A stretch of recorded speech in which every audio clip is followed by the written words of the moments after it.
Esse é o Sindicato em Ação, um programa da TV Sindifisco RS em parceria com a TV Urbana e também, nesses tempos de pandemia, em parceria com a RS Rádio, o programa RS em Pauta, que mais uma vez traz duas entrevistas muito interessantes para nós. Uma com o secretário da Fazenda, Marco Aurélio Cardoso, e outra com o autor do livro Brizola e seu braço direito, Paulo Peregrino.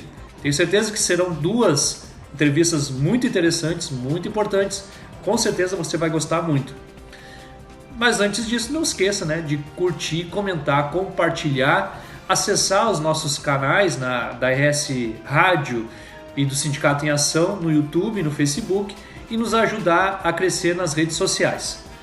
Não se esqueça também no YouTube de clicar para ativar o sininho das notificações quando sempre tiver um vídeo novo, você ficar sabendo, e também de se inscrever, caso você ainda não tenha feito, se inscrever no nosso canal. Muito obrigado, um bom programa. Vamos trazer aqui para a tela, então, da nossa live, o jornalista Luiz Augusto Kern, que vai me acompanhar hoje aqui na entrevista com o secretário da Fazenda, o Marco Aurélio dos Santos Cardoso. Muito bem-vindo lá aqui. Bom dia, Everton. Bom dia, ouvintes e telespectadores do nosso programa. Nós vamos entrar já na nossa pauta de hoje, então o secretário já está aqui conosco, vamos trazer para a tela. Olá, secretário, bem-vindo, boa tarde. Boa tarde, Everton, boa tarde, Lac, boa tarde a todos que nos ouvem aqui no RS em Pauta. Tá bom, que bom. Secretário, obrigado pela sua participação aqui, por esse espacinho na agenda, para falar conosco aqui na RS Rádio, que estamos transmitindo nesse momento através do aplicativo disponível na Google Play, o aplicativo para Android, também através do Facebook e do YouTube, que já estamos com uma audiência bem grande aqui. Um bom dia também para o Gilberto Procati, para o Guilherme Campos, bom dia para todos que estão nos assistindo, bom dia e boa tarde. Aqui às vezes a gente fala bom dia, boa tarde, porque nós estamos bem no meio, né? Alguns almoçaram, outros não, nós não almoçamos, em princípio. O secretário mesmo veio de uma reunião direto para cá, né, secretário? Então imagina pois é. Conseguiu almoçar ainda.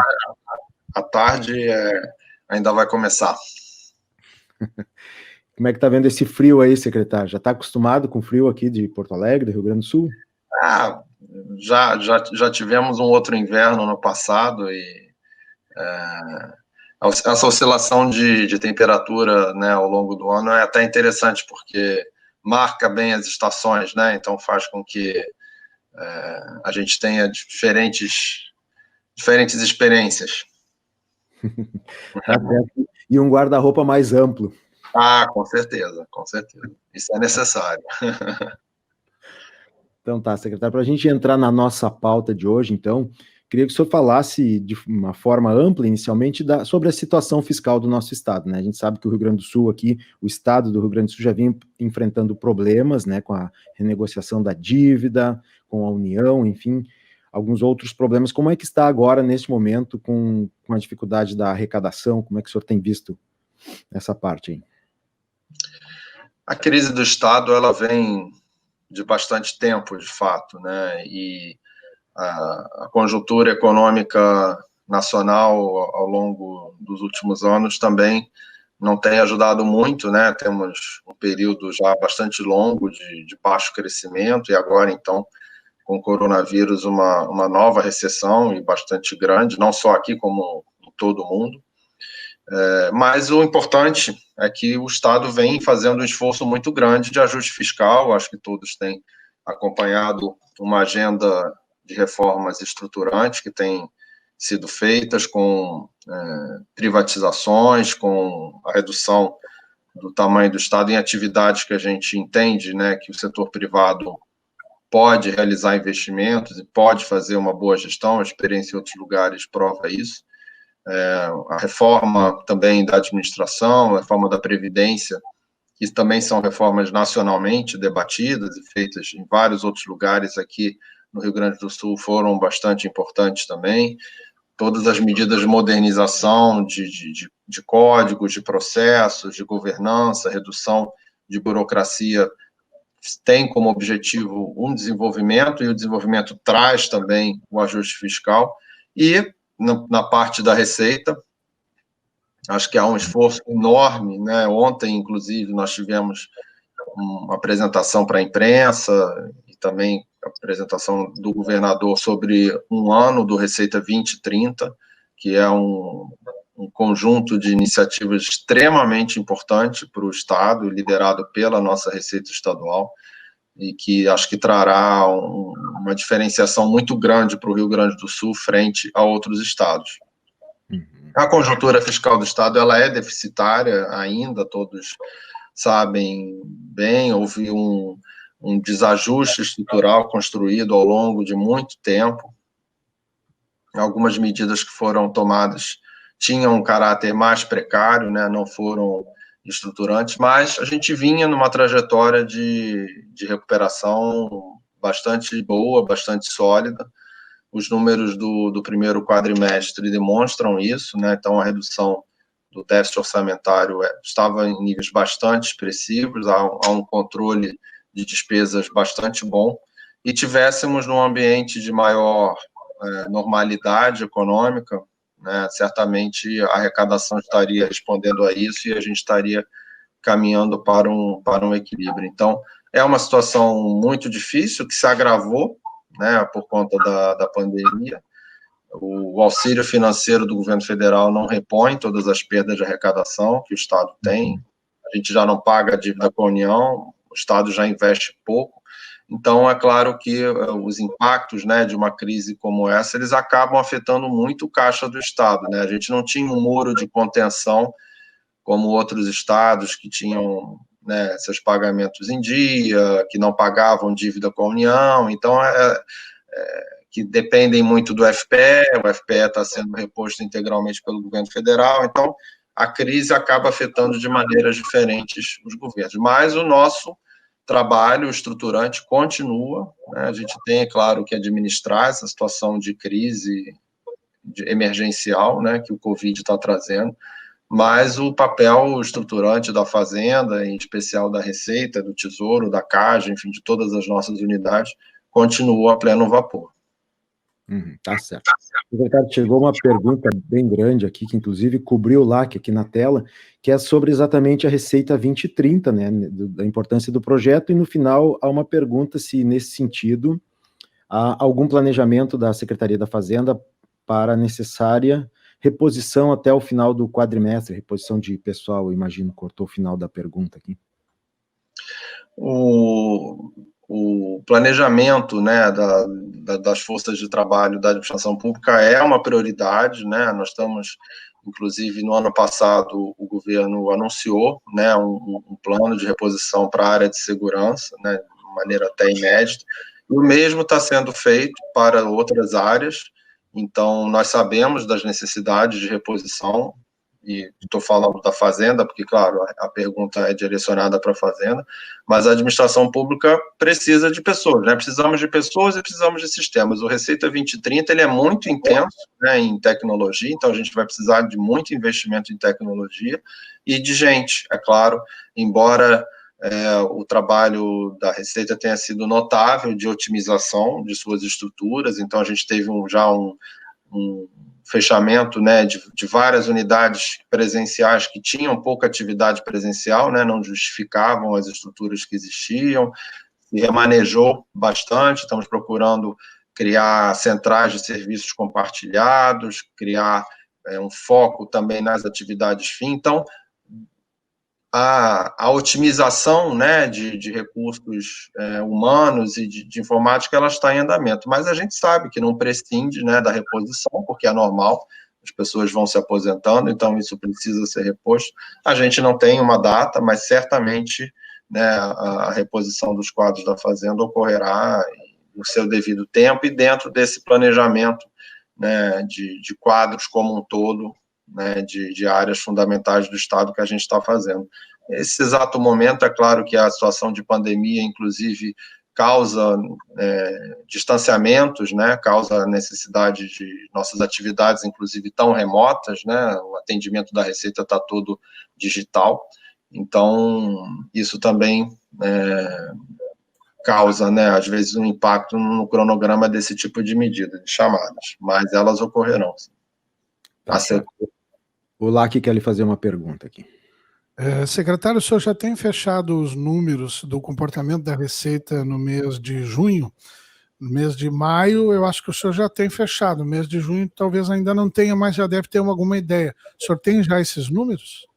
Sim, como são preliminares, né, como você bem colocou, hoje é o primeiro dia útil de julho, mas basicamente o grosso, né, do comportamento da Receita a gente já consegue comentar, e o que a gente verificou é um padrão parecido com o abril, né? Então, a pandemia, ou as medidas em especial de isolamento, começaram ali em meados de março, né? O nosso boletim semanal que a Receita Estadual tem divulgado mostra que naquelas primeiras semanas, né, logo após o início do isolamento, até o meados ali de abril, por volta de 20 de abril, esses primeiros 40 dias foram os mais dramáticos em termos de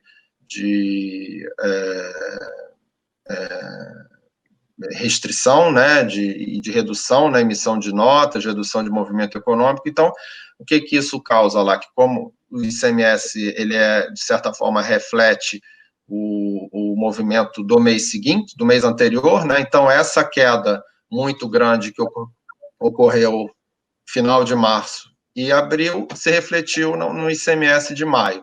Então, em abril, nós tivemos uma queda da ordem de 15%, né? Em maio, essa queda dobrou, foi para quase 30%, ficou ali perto de 28%, e em junho a gente tem um retorno ao padrão de abril. Então, a gente perdeu alguma coisa aí por volta de 530 milhões de reais em relação ao que a gente planejava, ficando próximo ao patamar de abril, né? E esperamos realmente que o mês de maio tenha sido um vale, né? O pior momento, que tenha ficado para trás, e que a partir de agora a gente continue em recuperação. Então, durante esses 3 meses, e ainda mais o finalzinho de março, a gente já perdeu alguma coisa próxima a 2,1 bilhões de reais de receita total. Claro que isso inclui a parcela dos municípios, né? Mas quase que metade disso, um pouco menos da metade, foi somente em maio, né? Então, é como se a gente tivesse tido um certo V até o momento, né? Uma queda em abril, maio cai mais ainda, junho volta para a queda de abril. Mas ainda estamos longe da arrecadação normal e do que teríamos se toda essa pandemia, né, não tivesse ocorrido. Sim, secretário, já faz alguns anos no Brasil que perdura a lógica do ajuste fiscal. E na sua abertura, na sua manifestação de abertura, o senhor falou que estamos fazendo o ajuste fiscal necessário. O senhor acha que nesse período que teremos à frente, pós-pandemia, o ajuste fiscal ainda será o conceito que regerá os estados brasileiros e a própria economia brasileira? Não era hora de uma expansão, de uma visão desenvolvimentista para que as pessoas possam ter recursos e o Estado possa arrecadar com o movimento da economia? Quando a gente olha, né, a situação de endividamento das finanças públicas do Brasil, eu creio que há pouco espaço para um ciclo de investimento público com orçamento público, né? O que é necessário que a gente destrave no Brasil é paralelo, né, à questão de contenção de gasto fiscal, uma estratégia de desenvolvimento que passe com a liderança e atração de investimento privado, né? Então, em especial na área de infraestrutura, por todo o Brasil, a nossa infraestrutura é ineficiente, e essa é uma área que, mundo afora, né, há todo um avanço de investimento privado por meio de concessões, de regulamentações, de parcerias público-privadas. Então, é muito importante, né, esse mês agora, finalzinho de maio, por exemplo, foi aprovado um projeto para um novo marco do saneamento. Essa é uma área, por exemplo, em que o investimento público historicamente não foi eficiente, né? A gente vê isso nas próprias estatísticas de tratamento de esgoto que a gente tem pelo país afora, inclusive aqui no Rio Grande do Sul. Então, há um universo enorme, né, de agentes econômicos que podem participar desse setor, é claro que devidamente regulado pelo Estado. O Estado não pode se ausentar da infraestrutura, mas ele pode participar do investimento em infraestrutura como um indutor, né, como um regulador, não necessariamente com o uso do recurso público, né? Então, eu acredito, sim, que o ajuste fiscal continuará sendo importante, até porque o que a gente viu nessa pandemia, por exemplo, foi um aumento ainda maior do endividamento, especialmente o federal, né? O déficit primário esse ano vai ser, né, várias vezes superior ao que era o inicial, a dívida consolidada do poder público, né, consolidado com o governo federal, vai se aproximar, né, de 100% do PIB, provavelmente. Então, esses são números que, para um país, né, com a fragilidade do Brasil, podem se tornar insustentáveis a longo prazo, né? A gente vive hoje um momento de taxa de juros baixa pelo mundo afora, isso de alguma maneira nos alivia, mas a gente não pode descuidar. Então, é importante, sim, o investimento, mas ele não será, não há como achar que ele será com dívida pública ou com um gasto público, né, simplesmente porque não há esses recursos e porque nós já temos, né, governança, temos regulação, temos experiência de outros países que mostram que a gente pode, sim, induzir um investimento, né, com a maior participação privada nesses setores tradicionais, né, de infraestrutura. Além disso, a gente ainda é um país de muita carência social, né? Então, existem áreas típicas do gasto público, como os programas de assistência, como na educação e na saúde, que continuarão demandando muito gasto público. Então, é fundamental, né? O ajuste fiscal, ele não é um fim em si, ele não pode ser uma medida sozinha, ele tem que caminhar junto com a indução ao investimento privado, com parcerias privadas, com concessões, para que a gente consiga ter um investimento total na economia maior do que a gente tem hoje. Tá certo. Secretário, eu vou encaminhar duas perguntas juntas aqui, para ver se o senhor consegue refletir sobre elas na sequência. O Jorge Ritter, ele pergunta assim, qual a perspectiva de efetivação do regime de recuperação fiscal, se o Rio Grande do Sul já atendeu a todos os requisitos, né? E, mais ou menos na mesma linha, se o senhor, que vem de outro estado, está aqui há 1 ano e meio, qual era a sua expectativa quando aceitou o convite para ser secretário e qual é hoje em relação aos funcionários da Cefaz? Quem faz a pergunta é o Vicente Busatti, que é um auditor aposentado.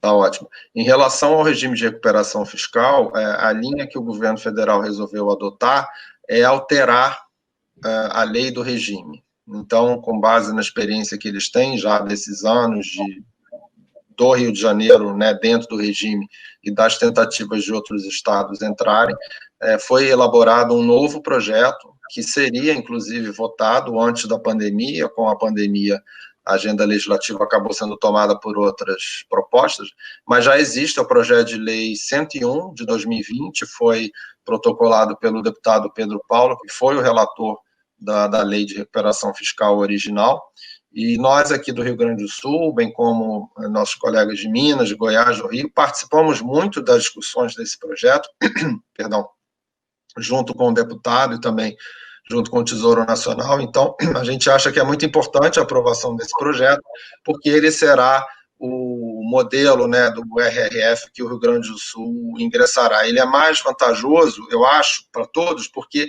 ele é um período mais longo, né? Antes a gente tinha 6 anos apenas de regime, e a volta do pagamento da dívida ela era um pouco brusca, né? A gente tem uma prestação muito alta, 3,5 bilhões, então 1/3 desse valor é 1,2 bilhão, com a inflação pode chegar até mais. Então, seria uma volta muito brusca das parcelas. Ao longo de 10 anos, é um prazo mais suave, né, para o Estado voltar a pagar a sua dívida, especialmente quando a gente considera agora, né, os problemas econômicos que o Brasil vai enfrentar ao longo dos próximos anos. Então, a gente tem, né, um excelente quadro de reformas para entregar para o governo federal e temos muito interesse em aderir ao regime e vamos esperar que agora, no início do segundo semestre, a agenda legislativa inclua essa reforma do regime e a gente possa finalmente assinar, porque, afinal de contas, nós estamos fazendo, né, reformas que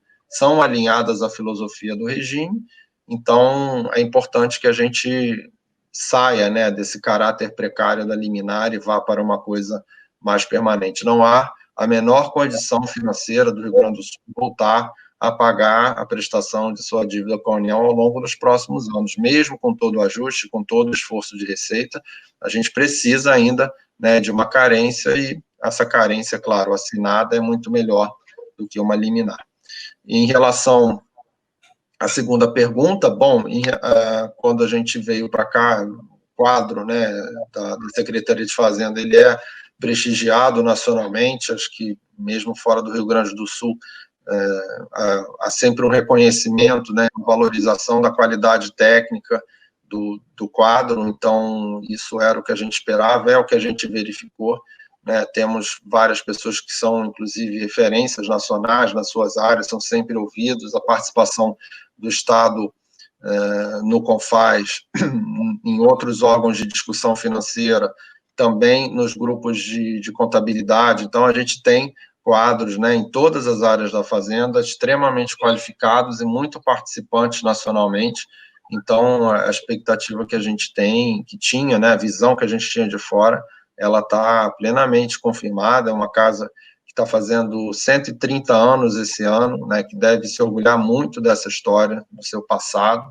do seu presente também, né, e que está construindo um belo futuro. Se a pergunta era no nível assim, mais geral, em relação à situação que a gente encontrou, eu acho que as dificuldades já eram sabidas, né? Eu trabalho com finanças públicas há bastante tempo, então a situação do Rio Grande do Sul era algo que é sabida, né, como as dificuldades que se tem. Eu diria que não foi propriamente uma surpresa. O que a gente teve, né, claro, pior do que esperava, foi a situação econômica como um todo. Havia um pouco mais de otimismo, né, em relação ao cenário econômico para o Brasil desde 2019. Esse cenário acabou não se verificando. Acho que algumas agendas acabaram sendo um pouco mais lentas do que as perspectivas mais otimistas, né, indicavam. E agora a gente ainda tem uma pandemia. Então, eu não diria que a situação particular do Rio Grande do Sul seja exatamente diferente do que a gente esperava encontrar, mas contávamos, né, com uma perspectiva um pouco mais otimista para a economia como um todo, e especialmente que não tivéssemos uma pandemia também, né, claro. Mas eu acho que é importante dizer que todo o trabalho, né, que foi feito está nos permitindo enfrentar essa pandemia com menos problemas ainda. Então, por exemplo, os esforços de receita que foram feitos, né, tanto a nível de arrecadação quanto a nível de organização administrativa, né, a rapidez com que a gente conseguiu ir para esse mundo virtual é muito fruto, né, do esforço que foi feito de digitalização. Esse esforço que a gente fez de reorganização administrativa foi muito importante para a gente atravessar a pandemia. Os esforços, por exemplo, que o Tesouro fez na renegociação de dívidas com a saúde, com fornecedores, vejam que isso deixou de ser uma notícia, e era. Imagina se a gente tivesse entrado numa pandemia sanitária com, né, problemas sérios, né, de funcionamento financeiro da nossa rede conveniada de saúde. Isso não aconteceu graças a um esforço liderado, né, pelas nossas equipes da Fazenda. Toda a normatização, né, e a presença intensa da CAGE junto às secretarias, orientando, né, a gente tem uma mudança também de regulação no país nesse momento, né, em meio à pandemia, então esse funcionamento remoto demanda muito cuidado dos gestores. Então, a gente não esperava ter essa crise, mas todo esse trabalho que tinha sido feito em todas as áreas está nos permitindo atravessar ela sem outros problemas adicionais que a gente tinha, né? Então, isso mostra que temos que persistir, né, nesse trabalho de longo prazo, que passado esse momento mais agudo, os frutos ficarão mais claros ainda. Tá certo. Está chegando uma pergunta também nessa linha do home office, secretário, para o senhor, mas antes disso, para a gente engatar com o assunto anterior, ainda eu queria lhe perguntar se já existe um prazo aí para a apresentação do novo modelo tributário, né, que foi anunciado já. A reforma tributária é uma das estruturantes do Estado, sempre foi dito, né, desde o início do governo que nós faríamos, e ela tinha sido planejada para o primeiro semestre desse ano.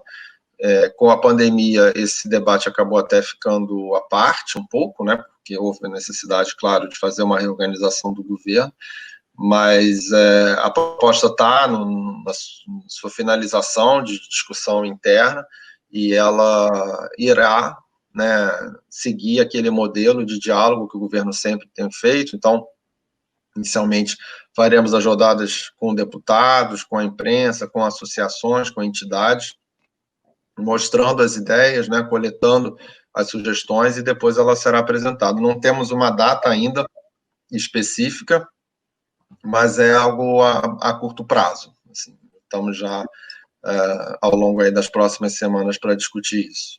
E teria algum ponto, secretário, que o senhor pudesse adiantar para nós aqui, algum ponto que está na reforma?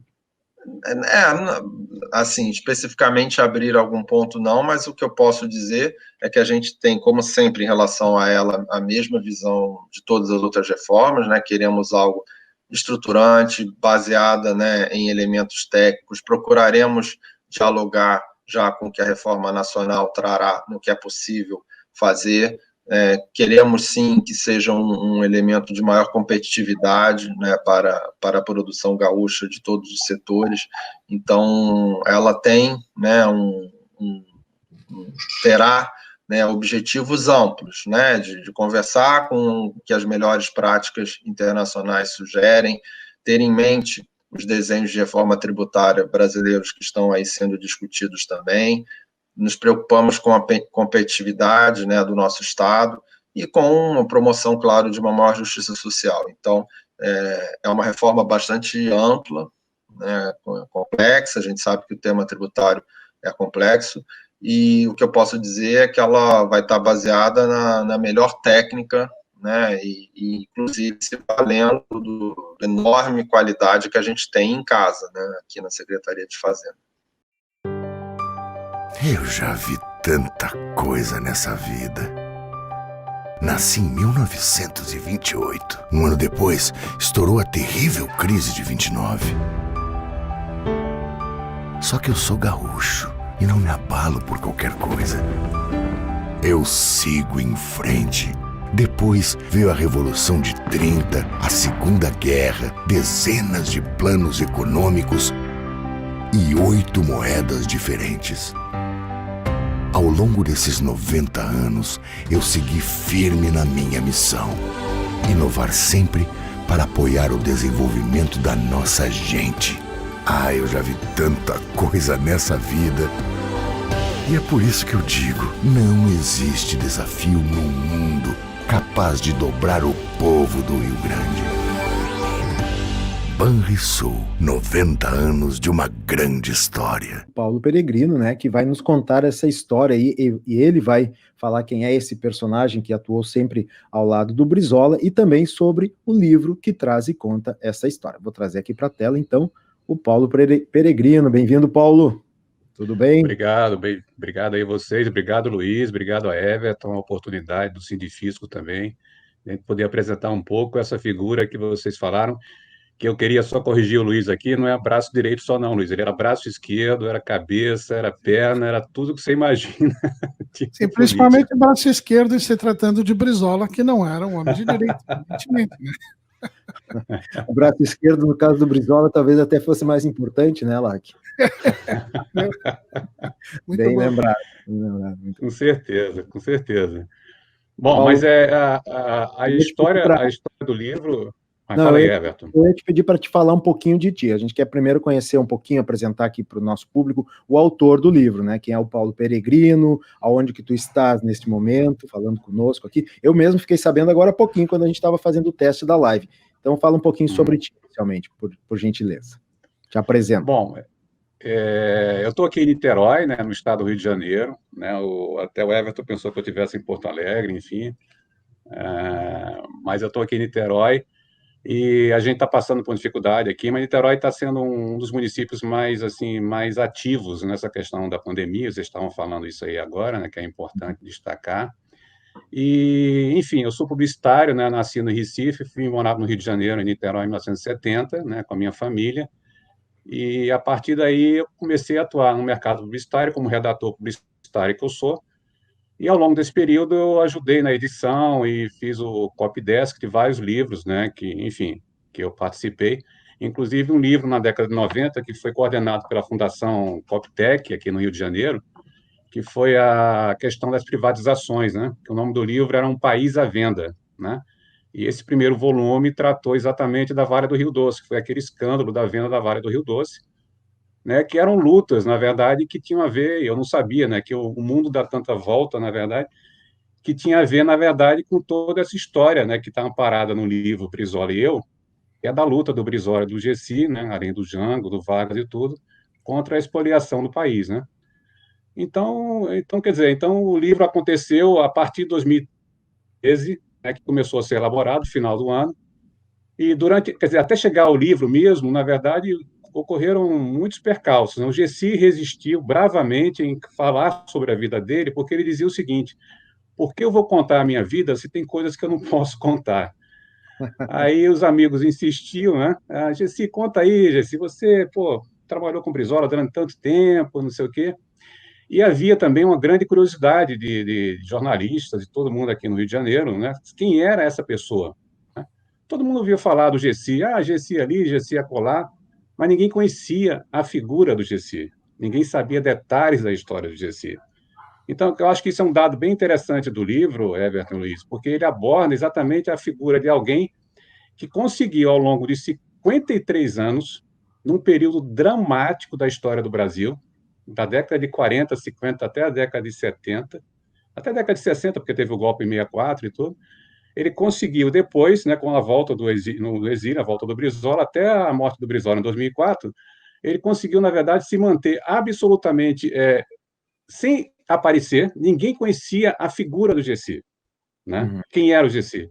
Então, esse livro revela, com a colaboração, naturalmente, que eu agradeço muito da família do Gessi, dos filhos, da viúva dele, que atuou junto nas entrevistas naquela época e tudo.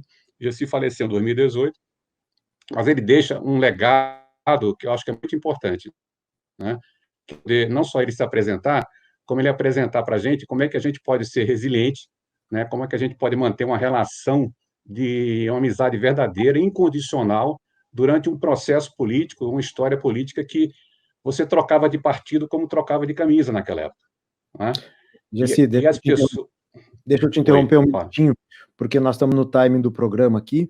Eu queria que, antes de tu der continuidade, eu queria que tu mostrasse a capa do livro, e eu vou avisar aqui para muitas pessoas que não viram ainda na divulgação, que vai ter sorteio do livro hoje, daqui a pouco, tá? Esse livro aí é o que nós estamos falando hoje, Brizola e Eu, e o Paulo Peregrino é o autor desse livro, tá bom? Ele conta a história do Gessi, braço direito ou braço esquerdo, como lembrou o Lac aqui, do Brizola. Tá bom, pessoal? Então, quem estiver nos acompanhando aqui pelo aplicativo da RS Rádio, se quiser concorrer ao livro, participar do livro, pode utilizar o nosso WhatsApp, o número do WhatsApp eu vou informar daqui a pouquinho, agora que eu não tenho de cabeça, para que possa responder o que nós vamos perguntar agora para concorrer ao livro.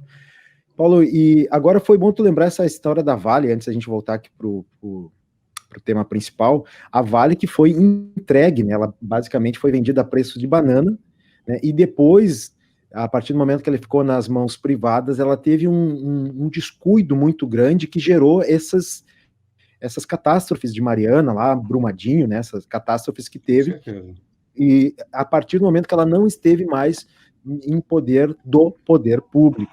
Enfim, é só para a gente fazer um parênteses nisso, que essa história eu não sabia, fiquei interessado nesse material que tu falaste, depois puder me passar o link, tenho muito interesse nesse assunto. Diga lá. Até quero perguntar para o Paulo se ele não errou a data. Esse livro, Um País à Venda, não foi escrito ontem? Muito bom. Luiz, eu acho que pela história do Brizola, da luta do Brizola, do Vargas e Jango, acho que ele foi escrito há muitas décadas atrás, na verdade. Mas Paulo, agora entrando no teu livro, não sei se tu ia fazer uma pergunta, Everton, ia encaminhar uma pergunta? Não, eu ia voltar para falar de novo do personagem princial aí, sim, né?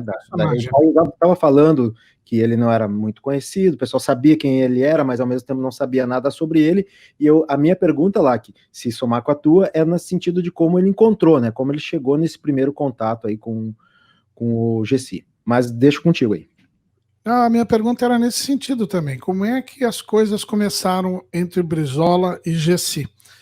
E depois, como é que tu chegasses ao Gessi?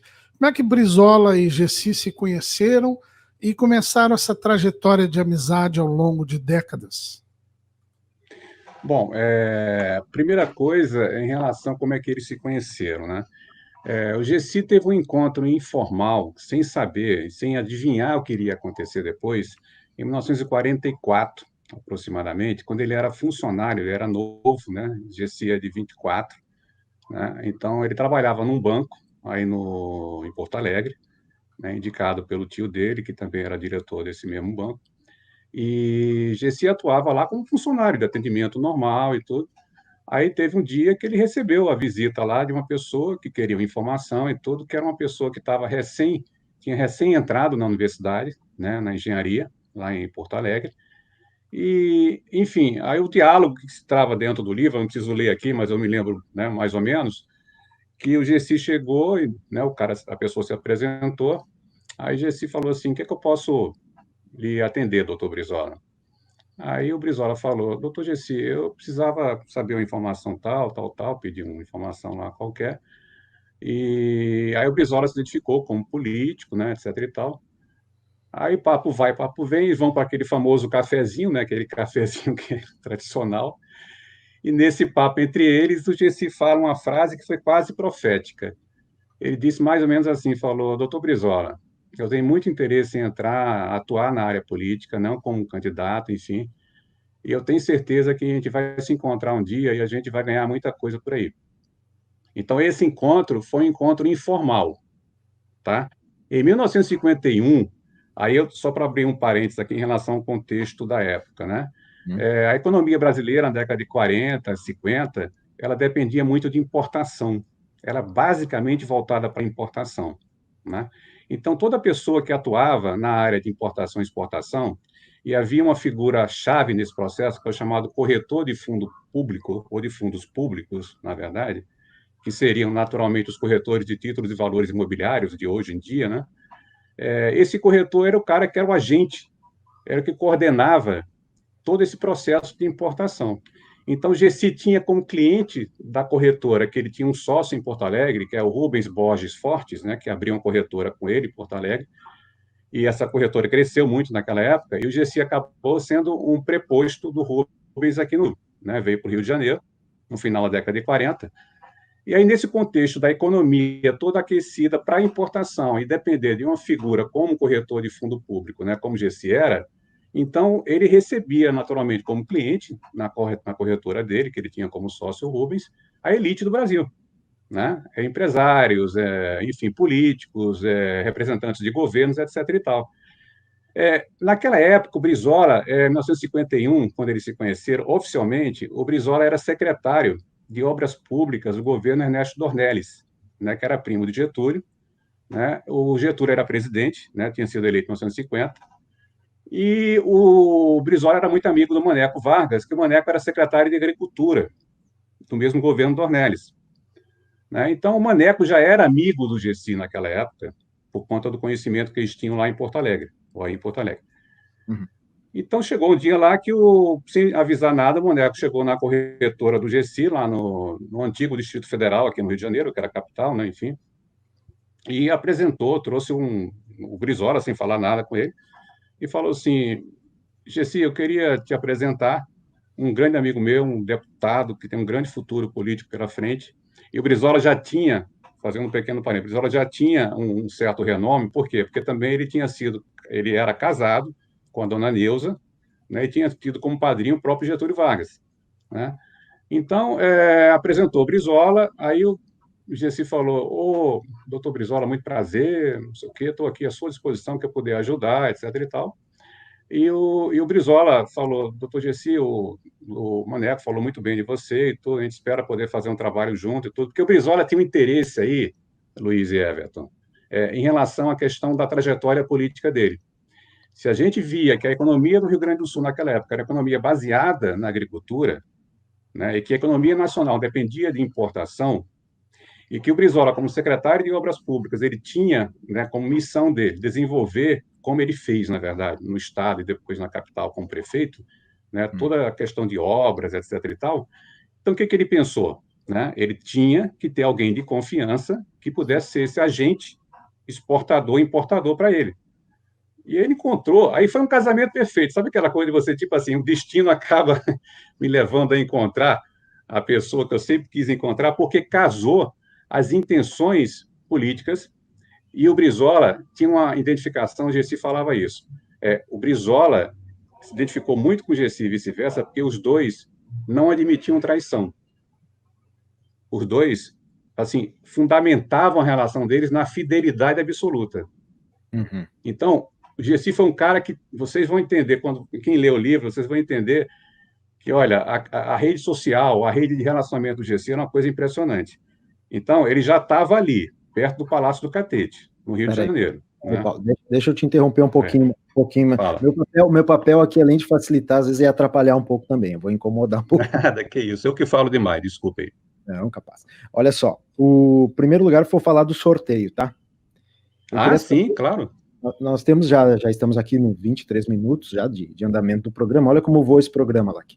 Nós temos que falar do sorteio. Eu tenho uma ideia de uma pergunta para os ouvintes aqui, para quem estiver nos acompanhando, sobre o sorteio. Vou pedir para a nossa produção colocar aqui nos comentários o número do WhatsApp também da RS Rádio, para que as pessoas do aplicativo, os ouvintes do aplicativo, possam também acompanhar. Daí eu cito no ar assim que a produção colocar nos comentários aqui.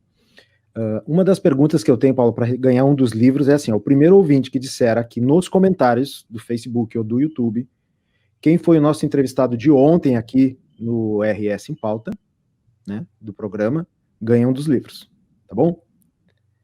Eu não posso ganhar não, né, Everton? Se tu assistiu o programa, pode.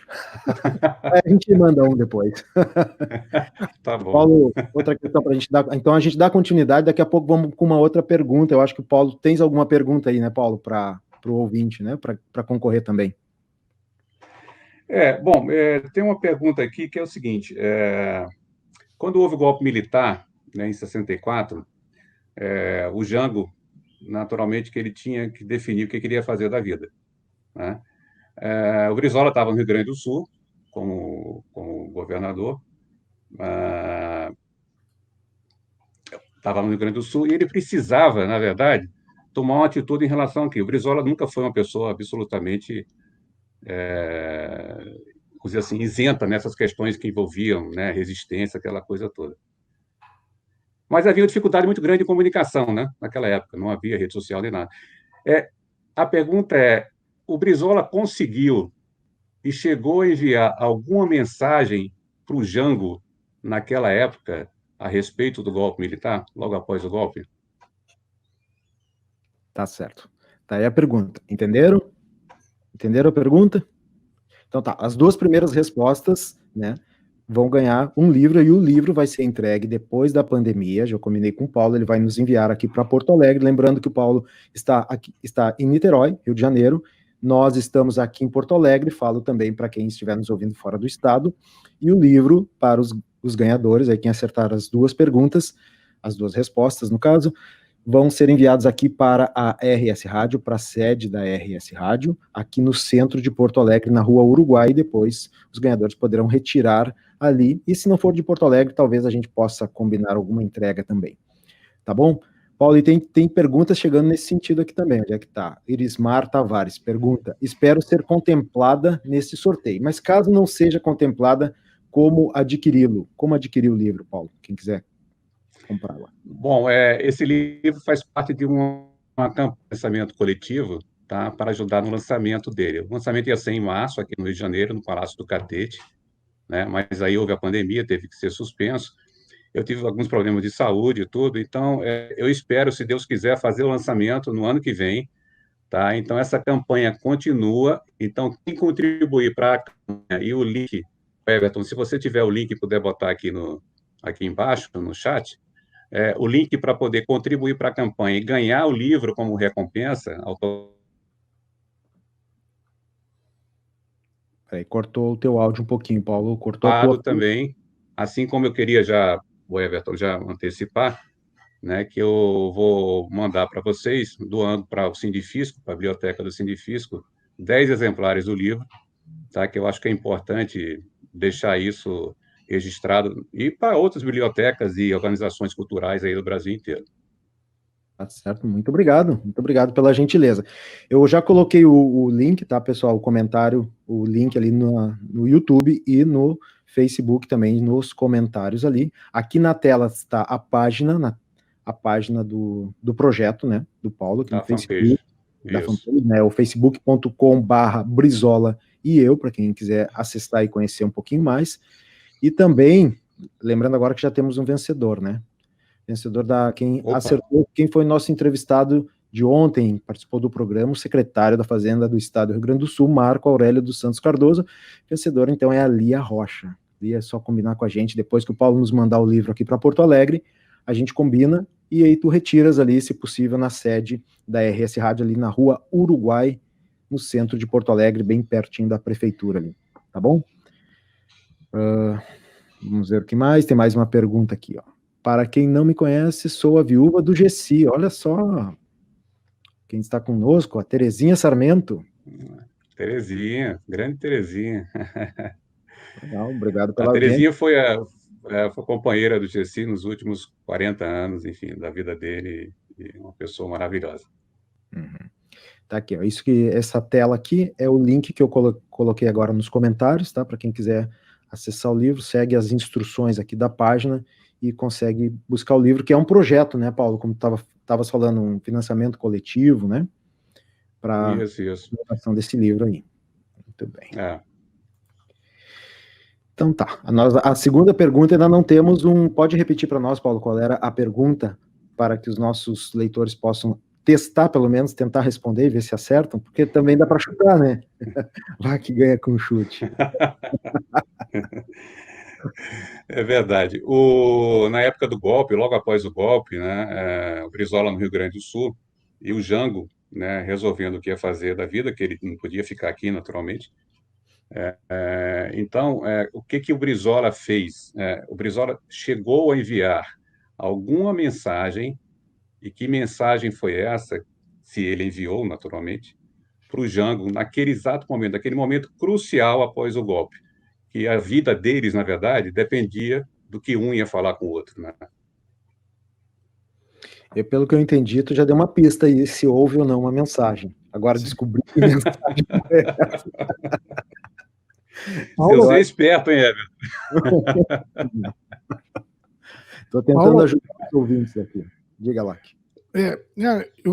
Ele falou em mensagens agora, e eu queria saber, assim, o Brizola viveu no Rio Grande do Sul, Brizola viveu no Rio de Janeiro, foi governador do Rio Grande do Sul, foi governador 2 vezes do Rio de Janeiro também, e esteve no exílio, esteve morando no Uruguai, onde ele tinha uma fazenda, né, e Brizola também foi, depois se encontrou com Pedro Simon em Nova York, tem uma foto clássica onde Brizola convida Simon, que nós entrevistamos na semana passada, né?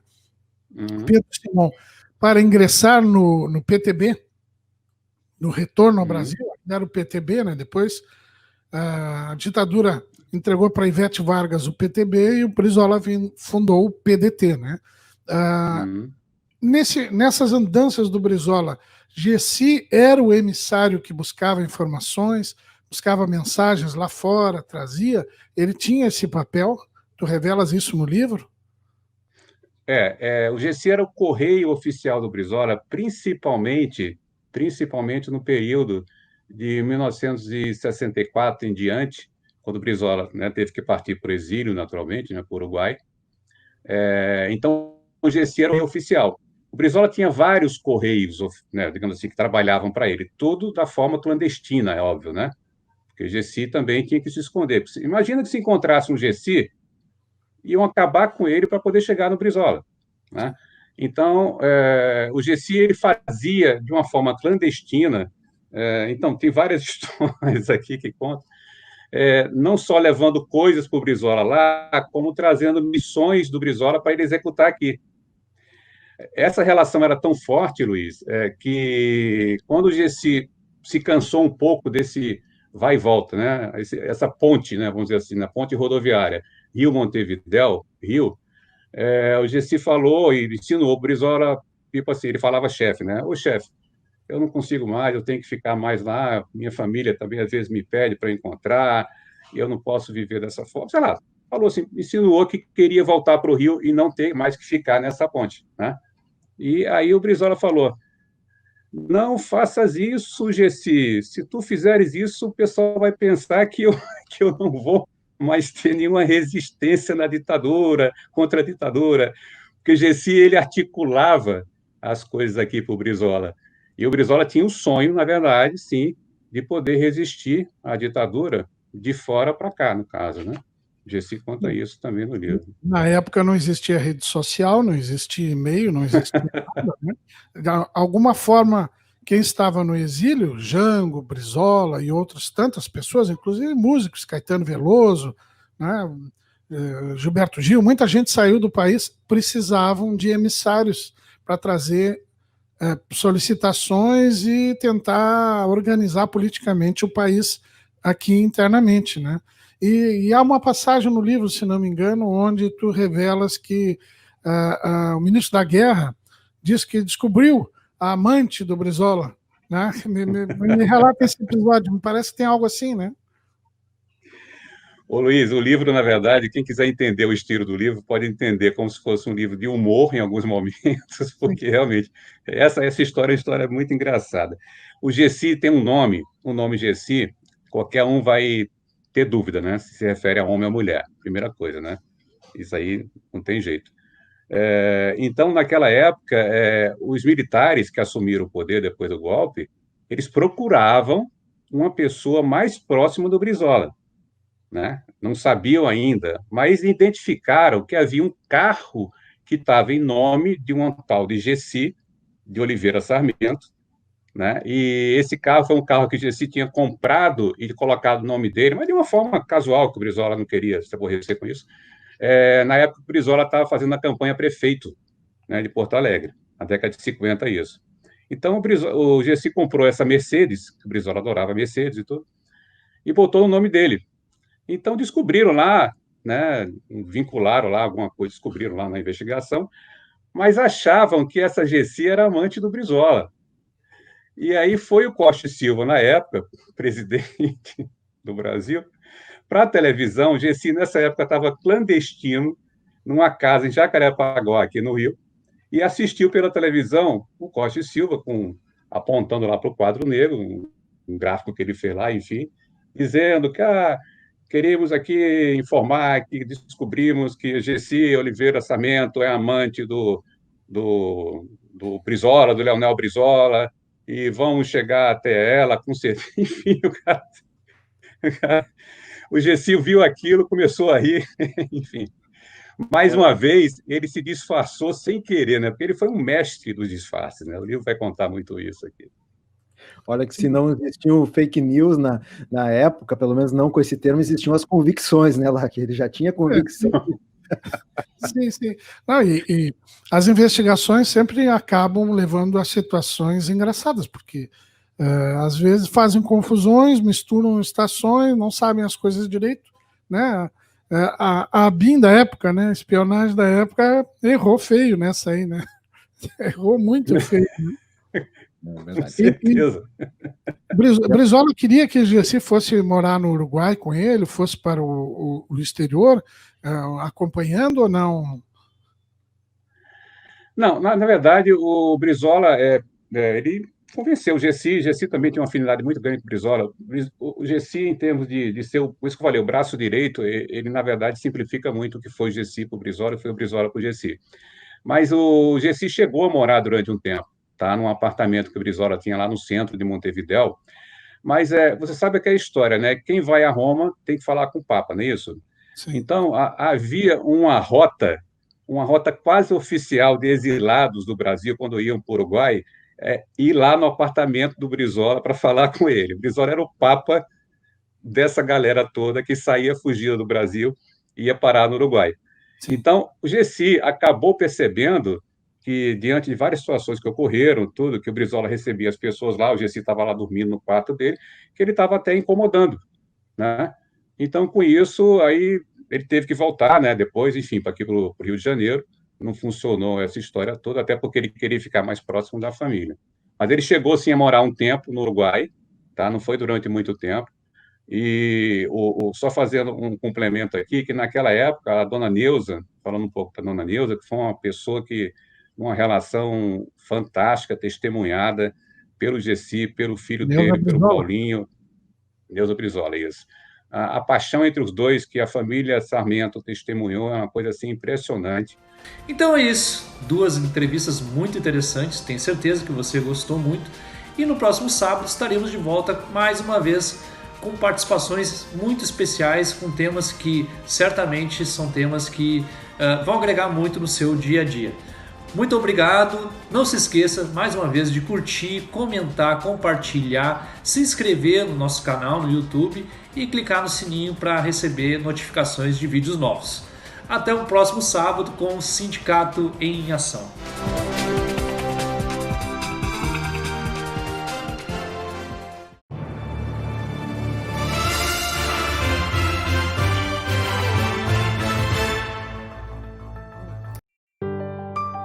Eu já vi tanta coisa nessa vida.